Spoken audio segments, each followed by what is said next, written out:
Good morning students. बेटा आज हम एंडोक्राइन का नेक्स्ट लेक्चर डिस्कस करेंगे, लेक्चर नंबर 4। ठीक है। प्रीवियस लेक्चर में हमने ग्रोथ हार्मोन के बारे में डिस्कस किया था। ग्रोथ हार्मोन क्या है? जो हमारी फिजिकल ग्रोथ कराता है। क्या कराता है? फिजिकल ग्रोथ कराता है। मेंटल और सेक्सुअल ग्रोथ पे इसका कोई इफेक्ट नहीं होता। ठीक है।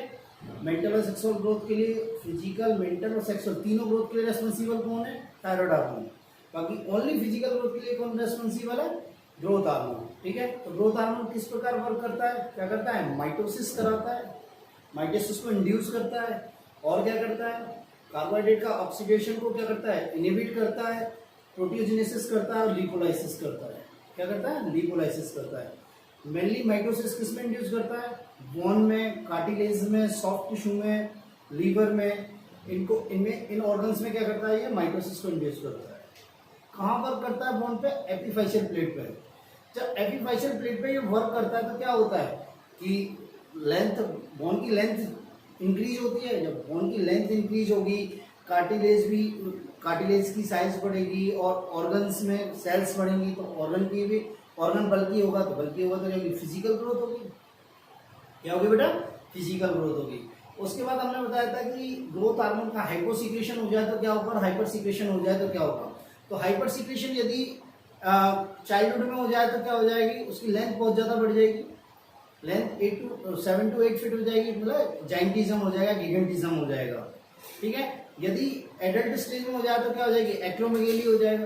क्या हो जाएगा? एक्रोमेगेली। ग्रोथ हार्मोन के हाइपर सिक्रेशन से एक्रोमेगेली हो जाएगा। किसमें? एडल्ट में। तो उसमें क्या होगी कि जो लिम्स की बोन है, वर्टिब्रल कॉलम है और फेस की बोन है, वो क्या होगी? इनलार्ज हो जाएंगी और इरेगुलर हो जाएंगी।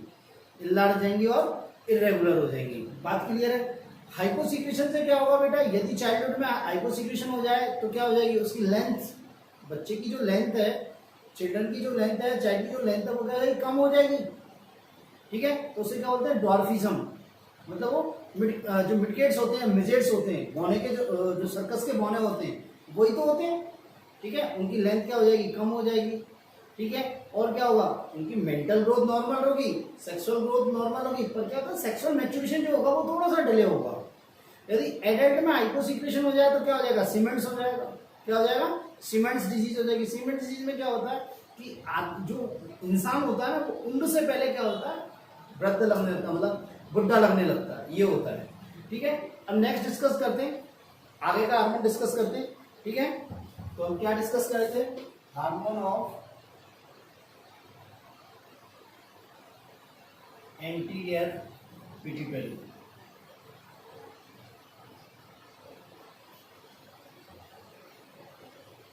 ठीक है। तो हमने इसमें पहले कौन सा डिस्कस किया था? फर्स्ट डिस्कस किया था ग्रोथ हार्मोन।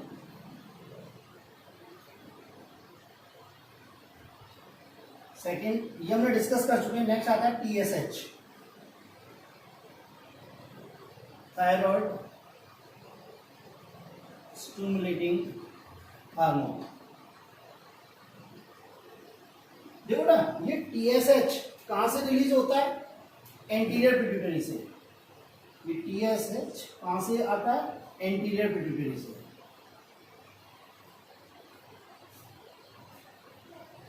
और कहां जाके वर्क करता है? थायराइड ग्लैंड में। ठीक है। और थायराइड ग्लैंड में क्या करता है? Synthesis and secretion of T3 and T4। TSH anterior pituitary से सीक्रेट हो रहा है और किस पे एक्ट कर रहा है? थायराइड ग्लैंड पर। और थायराइड ग्लैंड पे क्या इसका रेगुलेशन कर रहा है? क्या कर रहा है? ये जो T3 और T4 हार्मोन है, मतलब थायराइड ग्लैंड के जो हार्मोन है T3 और T4, इनके सिंथेसिस को और इनके रिलीज को कंट्रोल कर रहा है।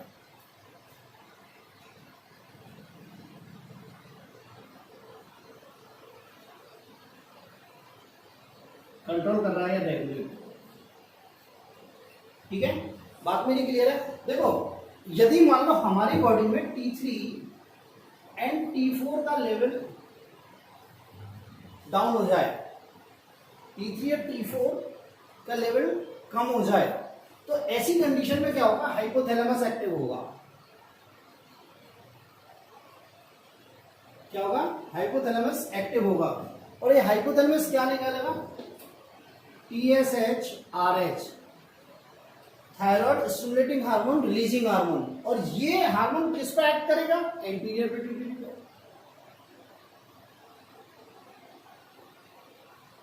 किस पे एक्ट करेगा? एंटीरियर पिट्यूटरी पे। और एंटीरियर पिट्यूटरी क्या करेगा? फिर उसके बाद लार्ज अमाउंट में क्या करेगा? टीएसएच का सीक्रेशन बढ़ा देगा। एंटीरियर पिट्यूटरी क्या करेगा? टीएच का सीक्रेशन बढ़ा देगा। अब ये टीएच किस पर करेगा? थायराइड ग्लैंड पर। थायराइड ग्लैंड पर ये क्या करेगा? एक्ट करेगा। तो टीएसएच थायराइड ग्लैंड पे एक्ट करेगा, तो क्या करेगा? टीएसएच के इन्फ्लुएंसेस में थायराइड ग्लैंड्स क्या करेगी? T3 एंड T4 का रिलीज एंड सिंथेसिस बढ़ा देगी। तो हमारे ब्लड में क्या हो जाएगा? T3 T4 का लेवल इंक्रीज होगा, मतलब नॉर्मल आ जाएगा। बात क्लियर है? यदि इनकेस T3 T4 का लेवल हमारे ब्लड में अधिक हो गया, मतलब हाइपर हो गया, तो ऐसी कंडीशन में क्या होगा? हाइपोथैलेमस एक्टिव होगा, और ये क्या निकालेगा? TSH, IH, thyroid stimulating hormone, inhibiting hormone. ये हार्मोन किस पे एक्ट करेगा? एंटीरियर पिट्यूटरी पे। और एंटीरियर पिट्यूटरी पे जब ये वर्क करेगा, एक्ट करेगा, तो क्या करेगा? एंटीरियर पिट्यूटरी क्या करेगी? टीएसएच का लेवल क्या करेगी? डिक्रीज कर देगी। टीएसएच का रिलीज क्या करेगी? इनहिबिट कर देगी। जब टीएसएच का लेवल इनहिबिट करेगी, तो ये टीएसएच क्या होगा? इस थायराइड ग्लैंड पर एक्ट नहीं करेगा। थायराइड ग्लैंड पर एक्ट नहीं करेगा। एक्ट नहीं करेगा तो T3 और T4 का सिंथेसिस और रिलीज क्या हो जाएगा? डिक्रीज हो जाएगा। सिंथेसिस और सीक्रेशन क्या हो जाएगा? डिक्रीज हो जाएगा, इनहिबिट हो जाएगा। तो क्या होगी? नॉर्मल कंसंट्रेशन होगी। इस प्रकार का रेगुलेशन होता है। ये डिटेल में आपको कहाँ थायराइड ग्लैंड में और डिस्कस करेंगे। ठीक है बेटा, मेरी बात यहाँ तक क्लियर है? तो ये हो गया आपका थायराइड स्टिमुलेटिंग हार्मोन। ठीक है, नेक्स्ट आता है ECTS, एड्रीनोकोर्टिकोट्रोपिक हार्मोन। देखो एड्रीनोकोर्टिकोट्रोपिक हार्मोन ये किस पे काम करता है? एड्रिनल कॉर्टेक्स पर।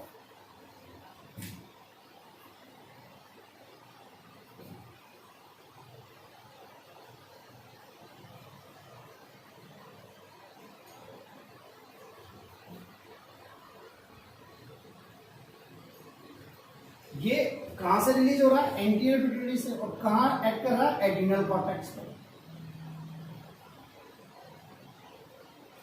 देखो एड्रिनल ग्लैंड जो होती है, एड्रिनल ग्लैंड, इसके दो पार्ट होते हैं। एक तो होता है एड्रिनल कॉर्टेक्स जो आउटर पार्ट होता है, और इनर पार्ट होता है एड्रिनल मेडुला। तो एड्रिनल मेडुला का जो रेगुलेशन होता है वो किससे होता है? न्यूरोनल सिस्टम से या नर्वस सिस्टम से होता है।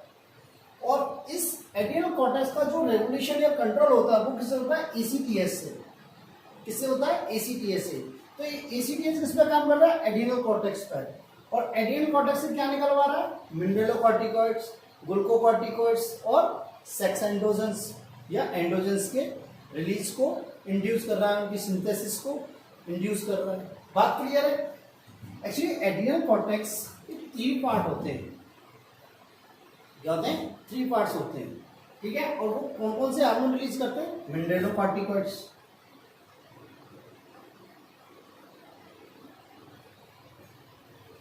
ग्लूकोकॉर्टिकॉइड्स और सेक्स एंड्रोजन या सेक्स हार्मोन। इनकी सिंथेसिस और इनके रिलीज को कौन कंट्रोल कर रहा है? ECTH। किस पे एक्ट करके? एड्रिनल कॉर्टेक्स पर एक्ट करके। किस पे एक्ट करके बेटा? एड्रिनल कॉर्टेक्स पर एक्ट करके। मेरी बात क्लियर है यहां तक? नेक्स्ट आते हैं हम MSH।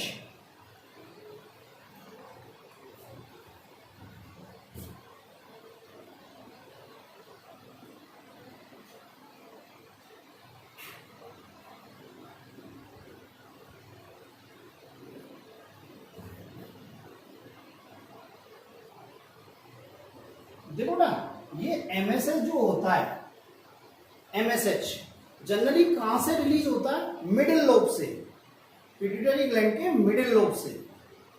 ठीक है, जैसे आप एम्फीबियन, रेप्टाइल्स, इनमें यदि हम पिट्यूटरी ग्लैंड्स पढ़ें या पिट्यूटरी ग्लैंड डिस्कस करें तो इसके 3 पार्ट होते हैं, एंटीरियर पार्ट, मिडिल पार्ट और पोस्टीरियर पार्ट। तो क्या होता है? मिडिल पार्ट से रिलीज होता है। ठीक है, पर ह्यूमन में क्या होता है, मिडिल पार्ट एब्सेंट होता है, मिडिल पार्ट एब्सेंट होता है। तो ह्यूमन में ये कहां से रिलीज होता है, ह्यूमन में कहां से रिलीज होता है, ये ह्यूमन में ये रिलीज जो होता है बेटा, ये होता है एंटीरियर पिट्यूटरी से, और एंटीरियर पिट्यूटरी के कौन से भाग से, पार्स इंटरमीडिया से।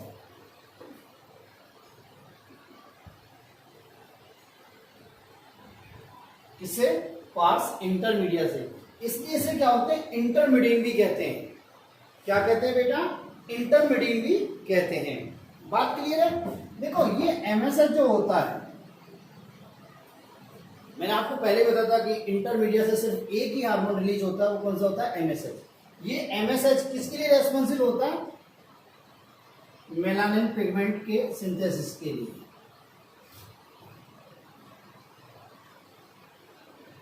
और ये मेलानिन पिगमेंट किसके लिए रेस्पॉन्सिबल है, colour of skin and colour of hair, colour of skin और कलर ऑफ हेयर के लिए ये क्या होती है बेटा, रेस्पॉन्सिबल होता है। कौन, ये मेलानिन। क्या बेटा, मेलानिन। ठीक है। अब देखो ये मेलानिन किसके लिए रेस्पॉन्सिबल है, कलर ऑफ स्किन के लिए। पर ह्यूमन में, ह्यूमन की स्किन के कलर में, ह्यूमन की स्किन के कलर का जो डिटर्मिनेशन होता है, तो एमएसएच का जो रोल है वो क्लियर नहीं है, एमएसएच का रोल क्लियर नहीं है। दोबारा सुन लो, ह्यूमन की जब स्किन का कलर डिटरमाइन होता है, तो इसके डिटर्मिनेशन में, स्किन की कलर के डिटर्मिनेशन में, ह्यूमन की स्किन के कलर के डिटर्मिनेशन में एमएसएच का रोल क्या होता है, अभी रोल क्लियर नहीं है। पर एम्फीबियन रेप्टाइल्स,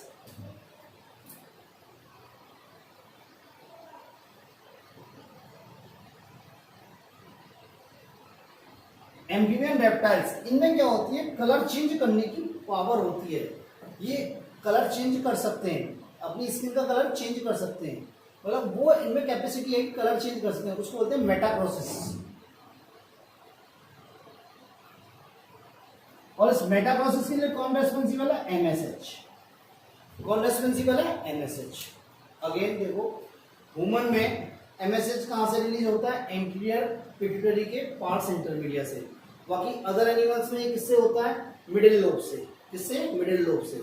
एमएसएच किसके लिए रेस्पॉन्सिबल है, for the synthesis of melanin pigment. और मेलानिन पिगमेंट किसके लिए रेस्पॉन्सिबल है, colour skin, colour of skin and colour of hair. Human में एमएसएच का रोल अभी क्लियर नहीं है, ये क्लियर हुआ, एमएसएच का रोल क्लियर नहीं है। पर एम्फीबियंस और रेप्टाइल्स में क्या होती है, स्किन का कलर चेंज करने की पावर होती है। तो इस प्रोसेस, इस पावर को क्या बोलते हैं, मेटा प्रोसेस। इस प्रोसेस को क्या बोलते हैं, मेटा प्रोसेस। स्किन का कलर चेंज करने की जो प्रोसेस है उसे क्या बोलते हैं, मेटा प्रोसेस। और इसके लिए कौन रेस्पॉन्सिबल होता है, एमएसएच। कौन रेस्पॉन्सिबल होता है बेटा, एमएसएच। ठीक है। इस एमएसएच के अपोज में एक हार्मोन रिलीज होता है, उसे बोलते हैं मेलाटोनिन। और ये मेलाटोनिन कहां से रिलीज होता है, पीनियल बॉडी से। इससे पीनियल बॉडी से। बात समझी। इस एमएसएच के अगेंस्ट एक, इसके अगेंस्ट में एक enzyme release, sorry hormone release होता है, इसे क्या बोलते हैं, मेलाटोनिन। और ये मेलाटोनिन कहां से रिलीज होता है, पीनियल बॉडी से। ये मेलाटोनिन क्या होता है, ये तो क्या होता है, स्किन के कलर को डार्क करता है। ये क्या करता है, मेलानिन जो पिगमेंट्स हैं उनको क्या करता है, फैला देता है स्किन में, और स्किन के कलर को डार्क करता है। जबकि मेलाटोनिन क्या करता है, ये क्या करता है, मेलानिन जो पिगमेंट्स हैं उनको कहता है कलेक्ट कर लेता है, और स्किन के कलर को क्या करता है, फेयर करता है, या स्किन के कलर को लाइट करता है। स्किन के कलर को क्या करता है, लाइट करता है। ठीक है, बात क्लियर है। तो ये हो गया आपका एमएसएच। नेक्स्ट आता है प्रोलैक्टिन।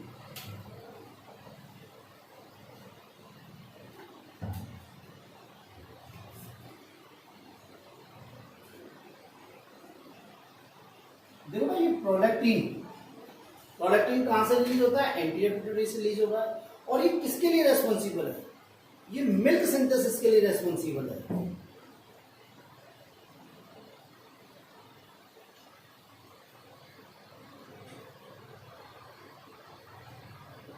किसके लिए रेस्पॉन्सिबल है, ये मिल्क सिंथेसिस के लिए रेस्पॉन्सिबल है। ठीक है। देखो बेटा, प्रोलैक्टिन, देखते हैं बिफोर पर्चुरेशन।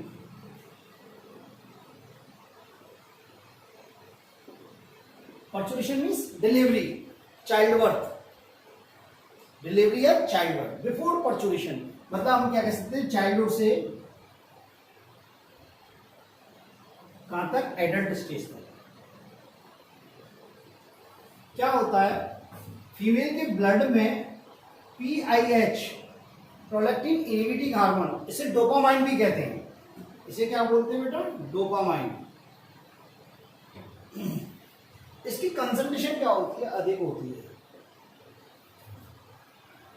जब इसकी कंसंट्रेशन हाई होगी तो प्रोलैक्टिन क्या होगा, ब्लड में कम होगा। तो प्रोलैक्टिन कम होगा तो मिल्क सिंथेसिस नहीं होगा।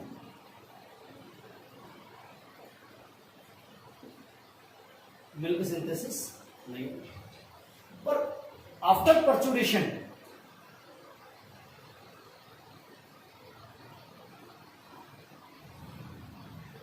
चाइल्ड बर्थ के बाद, ठीक है, क्या होगा, इस PIH मतलब डोपामाइन,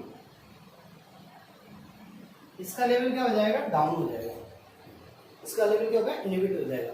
जब इसका लेवल डिक्रीज हो गया तो क्या होगा, प्रोलैक्टिन का लेवल क्या हो जाएगा, इंक्रीज हो जाएगा। प्रोलैक्टिन का लेवल इंक्रीज हो गया। जब प्रोलैक्टिन का लेवल इंक्रीज हो गया तो ये किसके लिए रेस्पॉन्सिबल है, मिल्क सिंथेसिस के लिए। तो क्या होगा, मिल्क का सिंथेसिस होगा। क्या होगा बेटा, मिल्क का सिंथेसिस होगा।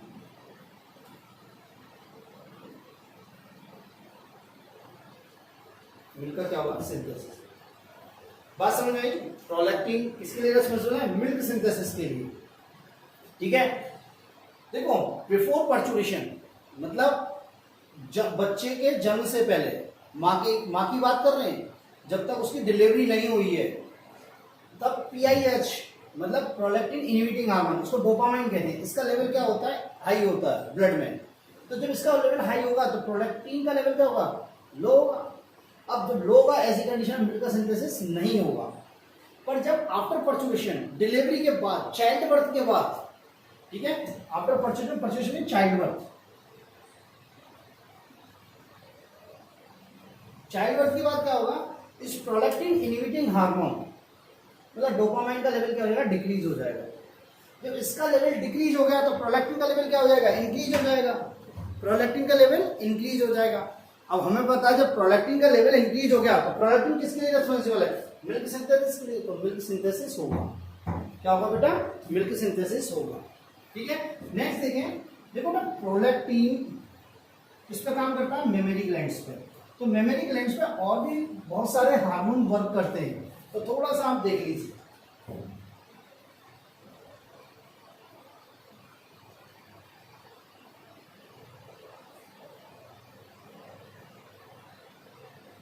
ये मेमरी ग्लैंड्स है, ठीक है।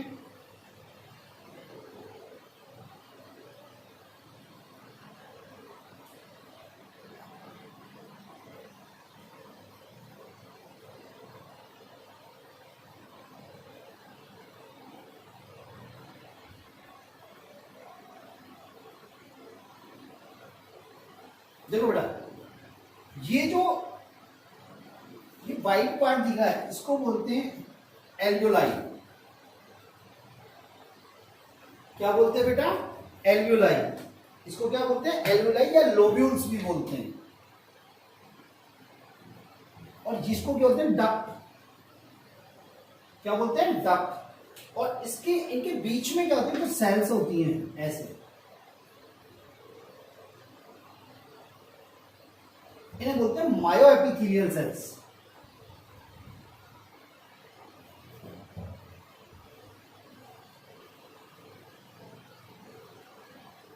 क्या बोलते हैं, मायोएपिथेलियल सेल्स। तो देखो बेटा, ये एल्वियोलाई किसके लिए रेस्पॉन्सिबल है, ये एल्वियोलाई की ग्रोथ के लिए, एल्वियोलाई की ग्रोथ के लिए कौन रेस्पॉन्सिबल है, प्रोजेस्टेरोन हार्मोन। कौन रेस्पॉन्सिबल है, प्रोजेस्टेरोन हार्मोन। तो एल्वियोलर ग्रोथ कौन कराता है, मेमरी ग्लैंड्स में एल्वियोलर ग्रोथ कौन करता है, प्रोजेस्टेरोन। अभी बता दूंगा प्रोजेस्टेरोन हार्मोन कहां से आता है, ये कार्पस लुटियम से आता है, मैं अभी बताऊंगा। डक्ट डक्ट में ग्रोथ कौन कराता है? डक्टस ग्रोथ कौन कराता है? ये कराता है ईस्ट्रोजन। कौन कराता है बेटा? ईस्ट्रोजन। मिल्क सिंथेसिस कौन करता है? प्रोलैक्टिन।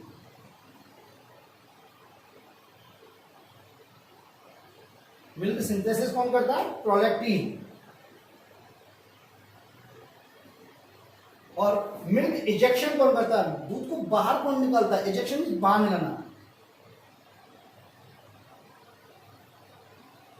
इजेक्शन कौन कर रहा? ऑक्सीटोसिन। कौन कर रहा बेटा? ऑक्सीटोसिन।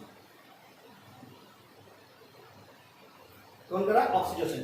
तो मेमरी ग्लैंड्स में कितने हार्मोन काम कर रहे हैं? 4। प्रोजेस्टेरोन, एल्वियोलर ग्रोथ या लोबुलर ग्रोथ। डक्टस ग्रोथ कौन कर रहा है? ईस्ट्रोजन। कौन? ईस्ट्रोजन। मिल्क सिंथेसिस कौन कर रहा है? प्रोलैक्टिन। और मिल्क इजेक्शन कौन कर रहा है? ऑक्सीटोसिन। अब देखो क्वेश्चन आता है, मिल्क सीक्रेशन कौन करता है? क्या बेटा? Milk secretion. तो मिल्क सीक्रेशन का वर्क किसका? प्रोलैक्टिन का। देखो ऑक्सीटोसिन से इजेक्शन, सीक्रेशन का वर्क किसका? प्रोलैक्टिन का। तो मिल्क सीक्रेशन कौन कर रहा है?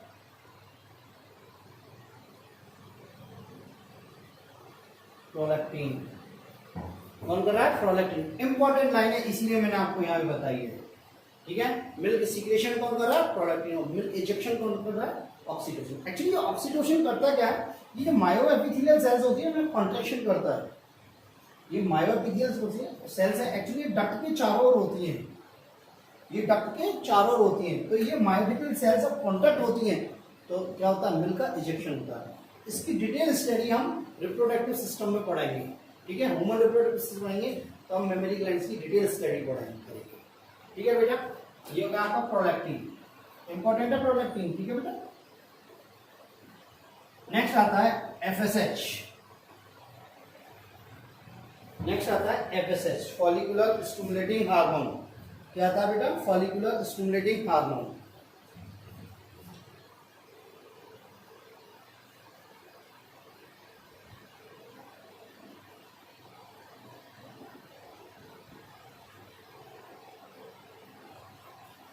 एफएसएच देखो बेटा, एफएसएच मेल और फीमेल दोनों में रिलीज होता है। एफएसएच मेल और फीमेल दोनों में एक्ट करता है। देखो कैसे,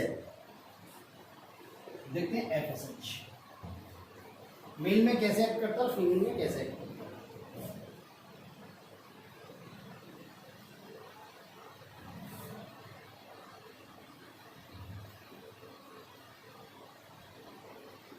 देखो ना, मेल में क्या करता है?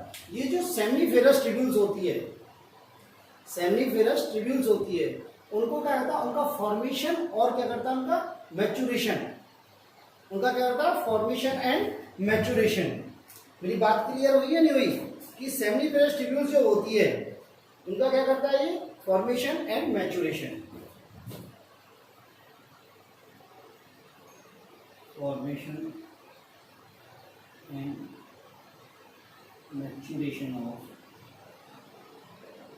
seminiferous tubules या seminiferous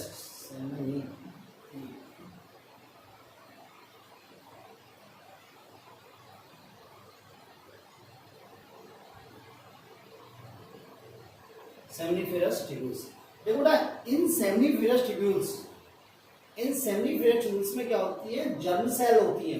क्या होती है? जर्म सेल या जर्मिनल एपिथेलियम होती है, जो किसका निर्माण करती है? स्पर्मों का। किसका निर्माण करती है? स्पर्मों का। तो इसका मेन रोल क्या होगा? स्पर्मोजेनेसिस। क्या होगा? स्पर्मोजेनेसिस। क्या होगा बेटा? इसका मेन वर्क क्या हो गया? स्पर्मोजेनेसिस। ठीक है, मतलब स्पर्म का फॉर्मेशन। बात क्लियर है? दोबारा सुन लो। एफएसएच मेल में क्या करता है? मेल में क्या करता है? ये FSH formation and maturation of seminiferous tubules. Seminiferous tubules का निर्माण और परिपक्वन, मतलब फॉर्मेशन और मैच्योरेशन कराता है। और सी किसके लिए रिस्पॉन्सिबल है? स्पर्मेटोजेनेसिस के लिए। ये किसके लिए? स्पर्मियोजेनेसिस या स्पर्मेटोजेनेसिस।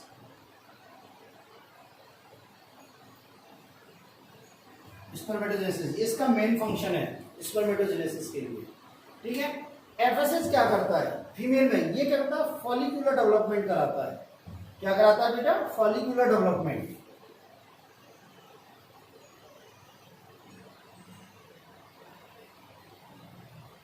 क्या होता है कि फीमेल की ओवरी में बहुत सारी क्या होती है? ओवेरियन फॉलिकल्स होती हैं।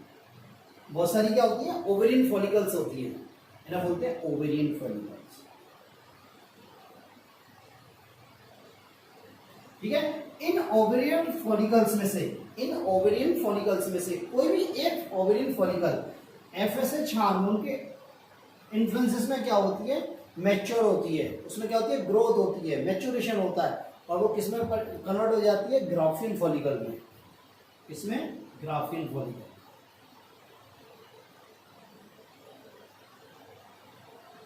तो हम क्या कह सकते हैं कि एफएसएच क्या करता है? ओवेरियन फॉलिकल में डेवलपमेंट कराता है, जिससे क्या होती है? Graafian follicle. क्या होती है? Graafian follicle. ये मैच्योर फॉलिकल है। ये क्या है? मैच्योर फॉलिकल है। ठीक है। तो ये जो बीच में है ना, ये है ओवा। ये है ओवा, और ये बाकी क्या है? फॉलिकल है। ठीक है। दूसरा क्या करता है? फीमेल में एफएसएच किसके लिए रेस्पॉन्सिबल होता है? सिक्रेशन ऑफ ईस्ट्रोजन के लिए।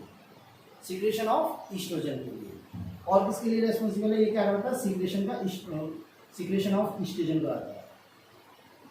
सिक्रेशन या फॉर्मेशन ऑफ ईस्ट्रोजन।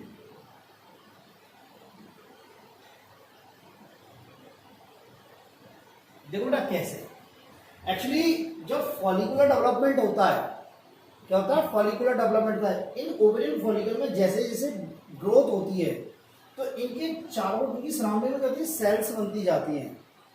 और उन सेल्स की जो लेयर होती है, उनके मेम्ब्रेना ग्रेनुलोसा। मेम्ब्रेना ग्रेनुलोसा। और ये मेम्ब्रेना ग्रेनुलोसा क्या करती है? ईस्ट्रोजन हार्मोन का सीक्रेशन करती है।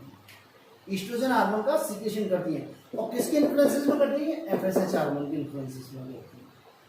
बात क्लियर है? तो ये हो गया एफएसएच हार्मोन। ठीक है। एक चीज मैं भूल गया यहाँ पे, ये फॉलिकुलर डेवलपमेंट कराता है। इसका मतलब ये क्या कराता है? ओवा का फॉर्मेशन हो रहा है, तो ये क्या था? ऊजेनेसिस कराता है। क्या कराता है? ऊजेनेसिस। क्या कराता है बेटा? ऊजेनेसिस। तो देखो, यदि आपसे कोई पूछे कि एफएसएच का फंक्शन क्या है, तो आपको मेन फंक्शन यही बोल रहे हैं, स्पर्मेटोजेनेसिस और ऊजेनेसिस। क्या? Spermatogenesis, oogenesis. ये सेकेंडरी है, बाकी के सब क्या है? सेकेंडरी। ठीक है। यदि मान लो क्वेश्चन आता है 1 नंबर का, what the role of FSH in male spermatogenesis, in female oogenesis. बात क्लियर है? यदि 2 नंबर का क्वेश्चन आता है, तो आप क्या लिखते हो? एफएसएच मेल में क्या करता है? Formation and maturation of seminiferous tubules. Female में क्या करता है? फॉलिकुलर डेवलपमेंट कराता है। मतलब ओवेरियन फॉलिकल को किस में कन्वर्ट करता है? ग्राफियन फॉलिकल्स में। ठीक है। अब ये ग्राफियन फॉलिकल्स में ये बीच में क्या है? ओवा। तो मतलब क्या है? ऊजेनेसिस करा रहा है। इसके लिए रिस्पांसिबल है? ऊजेनेसिस के लिए। ठीक है। और क्या करता है? सीक्रेशन या formation of oestrogen. Secretion and formation of oestrogen. बात क्लियर है? ये हो गया एफएसएच। नेक्स्ट आता है एलएच। क्या आता है बेटा? एलएच। उसको बोलते हैं ल्यूटिनाइजिंग हार्मोन। क्या बोलते हैं? Luteinizing hormone.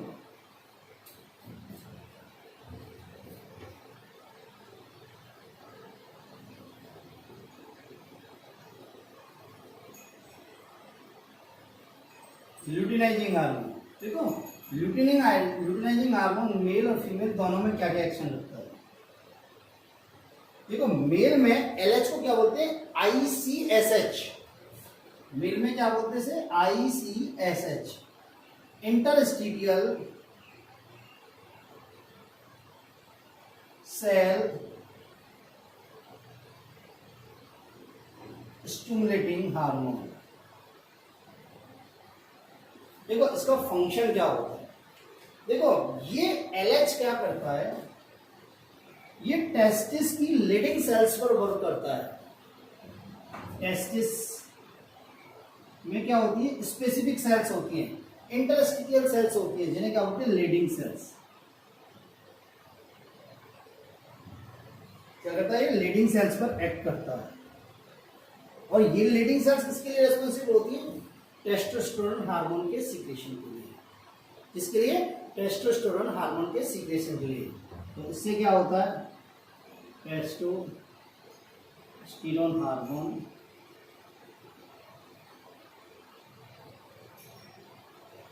क्या होता है, सीक्रेट होता है। दोबारा सुनो, मेल में एलएच को क्या बोलते हैं, आईसीएसएच, इंटरस्टिशियल सेल स्टिमुलेटिंग हार्मोन। ये एलएच या फिर आईसीएसएच लिखेंगे तो ज्यादा बेटर है। ये आईसीएसएच किस पे काम कर रहा है, टेस्टिस की लीडिंग सेल्स पर, मतलब लीडिंग मींस इंटरस्टिशियल सेल्स पर वर्क कर रहा है, एक्ट कर रहा है, और वहां से क्या कर रहा है, टेस्टोस्टेरोन का रिलीज करा रहा है, टेस्टोस्टेरोन का रिलीज करा रहा है। ये लीडिंग सेल्स जो होती है, पता है, ये सेमिनिफेरस ट्यूब्यूल्स होती हैं, उनके बीच में पाई जाती हैं। जैसे एक सेमिनिफेरस ट्यूब्यूल से नहीं और एक गेरिनी, तो इनके बीच में पाई जाती है। ठीक है, ये है लीडिंग सेल्स। ठीक है, नेक्स्ट आता है फीमेल में। देखो ना, एफएसएच ने ओवेरियन फॉलिकल को किसमें चेंज कर दिया, ये एफएसएच ने ओवेरियन फॉलिकल को किसमें कन्वर्ट कर दिया, ग्राफियन फॉलिकल में। किसमें, ग्राफियन फॉलिकल।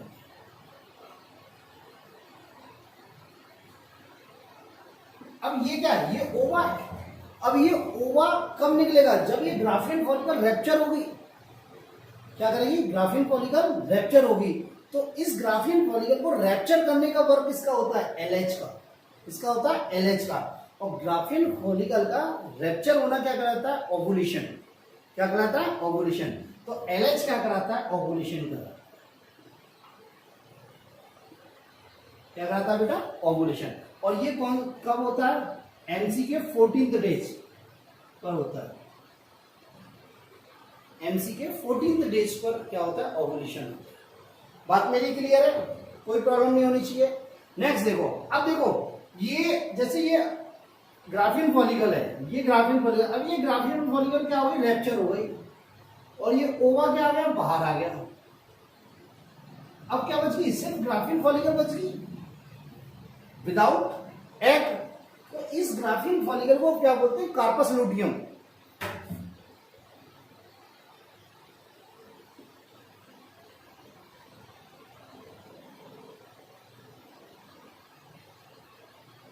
इसे क्या बोलते हैं, कार्पस लूटियम। मेरी बात समझ में आई। इस रैप्चर फॉलिकल को क्या बोलते हैं, कार्पस लूटियम। और ये कार्पस लूटियम किसके लिए रेस्पॉन्सिबल होती है, प्रोजेस्टेरोन हार्मोन के सीक्रेशन के लिए।